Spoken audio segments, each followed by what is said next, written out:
धरी सिर पाप जो मटकी, मेरे गुरुदेव ने जो झटकी, अगर फूटे तो फूटन दो, मुझे है काम ईश्वर से, जगत रूठे तो रूठन दो।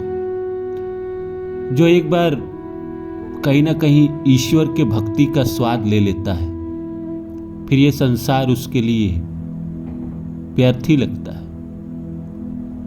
उसे समझ में आ जाता है कि संसार में कोई नहीं है जो उसे प्रेम करता है। इंसान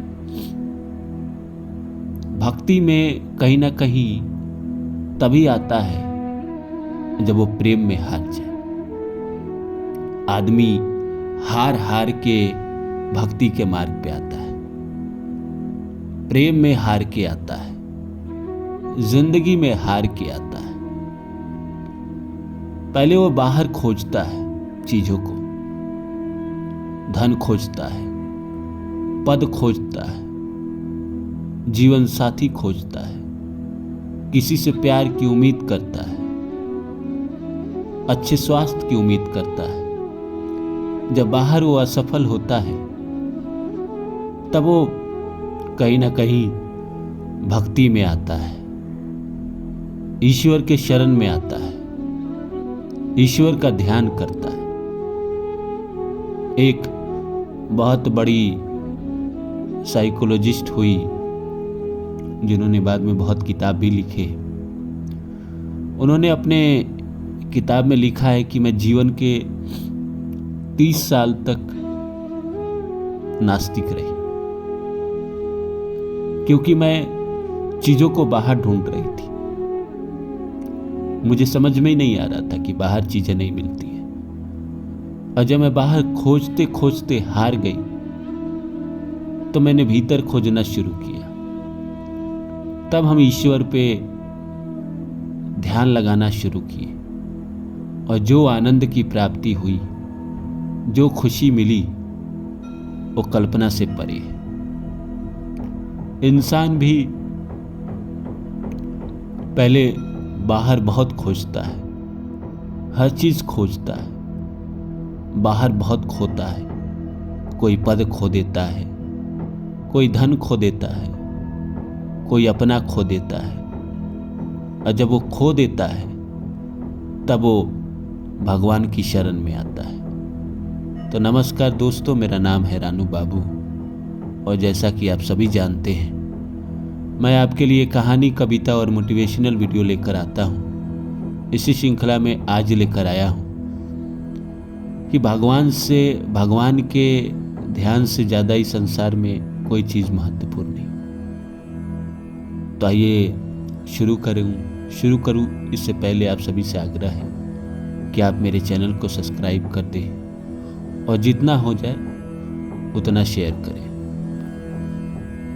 इस संसार में कुछ लोग ऐसे हुए हैं जिन्होंने भक्ति का मार्ग चुना है, और ऐसा चुना है कि फिर वो वापस लौट कर नहीं आए।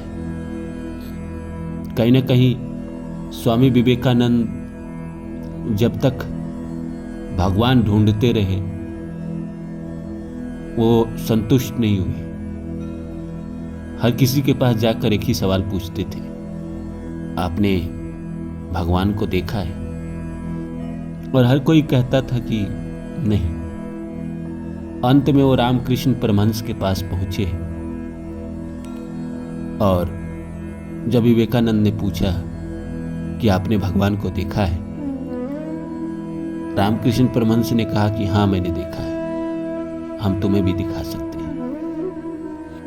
उस दिन के बाद विवेकानंद ईश्वर के जो शरण में गए, ईश्वर के ध्यान के मार्ग पे जो गए, कभी लौट के नहीं वापस आए। इसी तरह बुद्ध भी 29 साल वो राज्य में जीते रहे, सब कुछ था उनके पास, पद, राज्य में सारी चीजें उपलब्ध थी। पर जब ईश्वर से उनका प्रेम हुआ तो वो राज्य छोड़कर चले गए। कई साल तक भटकते रहे, फिर जाकर उन्हें ज्ञान की प्राप्ति हुई, और फिर जो ईश्वर के चरण में चले फिर तो वो चलते गए। सबसे बड़ा एग्जाम्पल तो मीरा है। मीरा को ऐसा लगन लगा कृष्ण से कि पूरी जिंदगी वो कृष्ण के भक्ति में गुजार दी। जो आदमी भगवान की भक्ति में अपनी जिंदगी को गुजारता है, कहीं ना कहीं ईश्वर भी चुनते हैं, हर किसी को नहीं चुनते। किसी से उनकी मंजिल का पता पाया नहीं जाता। हाँ, इस संसार में कौन किसके लिए आया है ये कोई नहीं बता पाता है। कुछ लोग होते हैं जो ईश्वर को दिल में बसा लेते हैं और ऐसा बसाते हैं कि ये भौतिक दुनिया उनके लिए व्यर्थ होने लगती है। हर इंसान का कहीं ना कहीं ख्वाहिश तो यही रहता है कि हमें जन्मों के बंधन से मुक्त हो और ईश्वर में विलीन हो जाए। हमें धरती पर भेजा जाता है कर्म पूरा करने के लिए, ईश्वर की तलाश करने के लिए। हम आते हैं इस संसार में, कहीं ना कहीं भौतिक चीज़ों में खो जाते हैं, धन में खो जाते हैं, पद में खो जाते हैं, या जो भोग की वस्तुएं हैं उसमें खो जाते हैं, और कहीं ना कहीं भूल जाते हैं कि हम इस संसार में आखिर करने क्या आए थे। हर आदमी की आत्मा उसको ये जरूर कहती है कि तुम ईश्वर के शरण में जाओ, ईश्वर का ध्यान करो, पर इंसान नहीं कर पाता है। जो इंसान ईश्वर के शरण में चला जाता है, ध्यान में चला जाता है, ऐसा नहीं है कि इसके लिए आपको गेरुआ वस्त्र पहनने की जरूरत है।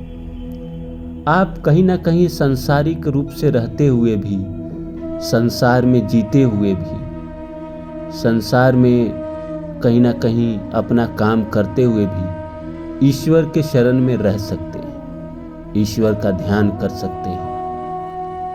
तभी कहीं ना कहीं जाकर 1 2 जन्म, 3 जन्म, 4 जन्म के बाद आपको हो सकता है कि ये जीवन मरण के चक्र से आज़ादी मिले। वरना आप कई बार इसी तरह जन्म लेते रहेंगे, इसी तरह की जिंदगी जीते रहेंगे। यही दुख, यही सुख आपका पीछा नहीं छोड़ेगा। यही पद, यही भोग, यही शादी, यही स्त्री, यही पुरुष, वही काम वासना। अगर आपको ये ख्याल आ जाए कि मैंने पीछे के जन्म में क्या किया है, तो आप देखेंगे कि पीछे के जन्मों में भी मैं कहीं ना कहीं इसी के लिए भागता रहा, पद के लिए, भोग के लिए, शादी के लिए, बच्चों के लिए। और आपको लगेगा कि मैं कितना बड़ा मूर्ख हूँ, कई जन्मों से मैं एक ही चीज़ कर रहा हूँ, पर मैं अपने आप को नहीं समझ पाया। इंसान फंस जाता माया में।